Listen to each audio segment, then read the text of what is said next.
मराठी घरों में जिस तरीके से ये मसाला बैंगन की सब्ज़ी बनाई जाती है ना, वैसा टेस्ट आपको दुनिया में कहीं और चखने को नहीं मिलेगा। चलिए आपको सारे सीक्रेट आज बताती हूँ, क्योंकि मैं भी मराठी फैमिली से बिलोंग करती हूँ। इस तरीके से एक बार बना के देखिएगा, आपको बहुत ज़्यादा पसंद आएगी।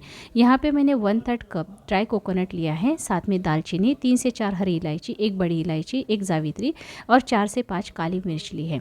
अब यहाँ पे आपको एक बहुत ज़रूरी टिप ध्यान में रखनी है कि आपको कोकोनट को ना बिल्कुल स्लो फ्लेम पे भूनना है। हाई फ्लेम पे भूनोगे तो ऊपर से रंग तो आ जाएगा, लेकिन अंदर ये कोकोनट कच्चा ही रह जाएगा। और इसे स्लो फ्लेम पे भूनने का एक और रीज़न है जो मैं आगे आपको वीडियो में बताने वाली हूँ। कोकोनट को मैंने अच्छे से भून लिया है, इसे हम निकाल देंगे। अब कढ़ाई में मैंने 2 टेबलस्पून मूँगफली डाली है, इसे भी हम स्लो फ्लेम पर ही भूनेंगे। अच्छे से क्रिस्पी होने तक हमें भून लेना है। अब उसी कढ़ाई में हम 1 चम्मच सफ़ेद तिल को भी बिल्कुल स्लो फ्लेम पे भून लेंगे। मैंने यहाँ पे जितनी भी चीज़ें भुनी है ना, वो स्लो फ्लेम पे ही भुनी है। आपने वीडियो में देखा ही होगा, तभी सब्जी को जो टेस्ट और टेक्सचर है ना, बिल्कुल महाराष्ट्रियन स्टाइल आएगा। तो मसाले भुनना यहाँ पे बहुत ज़रूरी है। कितने भुनने हैं, कैसे भुनने हैं, ये आप ध्यान से देखिए, समझिए और तभी सब्जी को बना के देखिएगा। बिल्कुल परफेक्ट सब्जी बन के तैयार होगी। चलिए, अब ये जो ड्राई कोकोनट हमने भून लिया था ना, इसे हम गरम गरम ही पीस लेंगे। मैं फिर से एक बार रिपीट कर रही हूँ, हमें ड्राई कोकोनट को गरम जब रहेगा तभी पीसना है, और जब तक इसमें से तेल नहीं निकलने लगता तब तक हमें इसे बारीक पीसना है। पीसने के लिए मैंने तेल या फिर पानी का इस्तेमाल नहीं किया था। जब आप गरम गरम ड्राई कोकोनट को पीसते हो ना, तो इसमें से तेल निकलना शुरू हो जाता है, क्योंकि ड्राई कोकोनट में बहुत सारा तेल होता है। और पहले ही मैंने आपको बताया था कि हमने अच्छे से ड्राई कोकोनट को क्यों पीसा था, वो ये रीज़न था। इसे हमें तेल निकलने तक पीसना था, इसीलिए हमें इसे अच्छे से भूनना बहुत ज़रूरी था। अब यहाँ पे मैंने 2 मीडियम साइज़ के प्याज को पतला पतला काट के थोड़ा सा तेल डाल के अच्छे से भून लेना है। प्याज जब तक भून रहे हैं ना, तब तक हम क्या करेंगे, जो मूंगफली हमने भून ली थी उसके छिलके उतार के मिक्सर में डालेंगे। साथ में ही तिल को भी एक साथ ही पीस लेंगे, और इसको ना हमें इस तरह से दरदरा सा पाउडर होने तक पीसना है। बहुत ज़्यादा फाइन पेस्ट होने तक मत पीसिएगा। देखिए, प्याज को ना मैंने हाई फ्लेम पे भूनने के लिए छोड़ दिया था, ये अच्छे से भून गया है।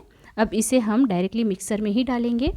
प्याज जब थोड़ा ठंडा हो जाएगा तो हम इसमें मुट्ठी भर हरा धनिया डालेंगे और 1 मुट्ठी लहसुन की कलियाँ डालेंगे। इसमें लहसुन थोड़ा ज़्यादा डालेंगे ना, तो सब्जी को टेस्ट अच्छा आता है।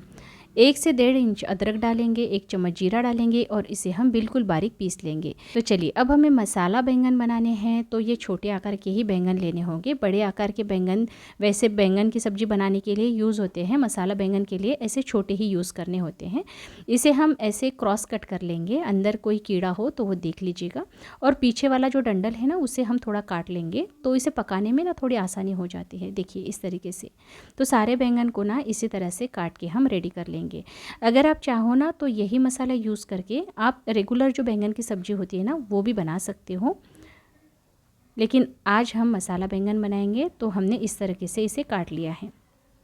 इसे हम पानी में रखेंगे ताकि इसमें जो भी थोड़ी हल्की सी कड़वाहट होती है ना, वो निकल जाएगी, क्योंकि बैंगन में ना हल्की सी कड़वाहट होती है, तो वो कड़वाहट निकल जाती है और ये काले भी नहीं पड़ते, तो इसीलिए हम इसे पानी में छोड़ देंगे।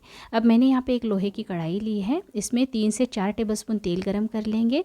तेल गरम हो जाएगा तो जीरा डालेंगे, और उसके बाद हमने जो लहसुन, अदरक और प्याज भून के लिया था ना, उसकी पेस्ट बना ली थी, उसे भी हम अच्छे से भून लेंगे। चलिए, अब इसमें हम डालते हैं मूंगफली और तिल का पाउडर। देखिए, लहसुन, अदरक और प्याज की पेस्ट को आप मीडियम फ्लेम पे भूनोगे तो भी चलेगा, लेकिन मूंगफली और तिल के पाउडर को ना आपको बिल्कुल स्लो फ्लेम पे तब तक भूनना है जब तक इसका रंग डार्क ब्राउन नहीं हो जाता, इस तरीके से।